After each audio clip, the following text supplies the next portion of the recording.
ان کی گردنیں جھکی ہوئی ہیں، حضور کے سامنے بیٹھے اور کچھ کھڑے ہیں گردنیں جھکائے. تو کریم فرمانے لگے تمہیں پتہ ہے میں تمہارے ساتھ کون سا سلوک کرنے والا ہوں؟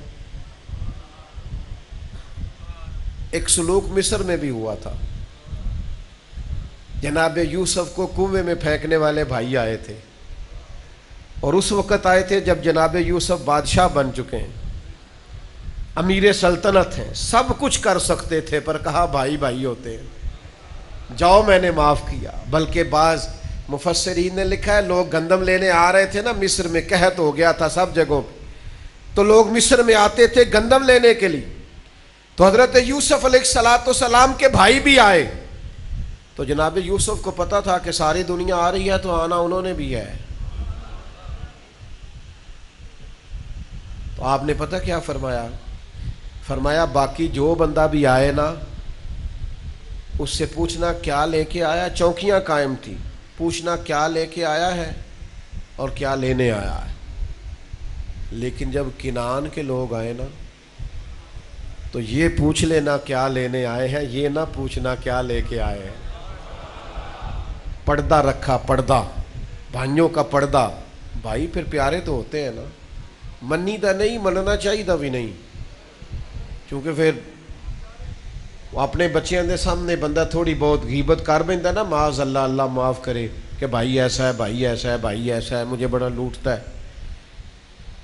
پھر وہ بچے سمجھ جاتے ہیں چیزوں کو کہ یہ اب اس طرح کے مسائل ہیں. پھر کسی وقت بھائی کو ضرورت پڑ جاتی ہے 2-4 لاکھ کی، پھر دل کرتا ہے کہ اسے 3 کی ضرورت ہے تو بندہ 5 دے. پھر اپنے بچیاں نو پیا مطمئن کردا ہے، کہندا میرے کو روز نہیں دین ہوندے، میں 2 کو دیاں گا، ادو ود نہیں میں دینا.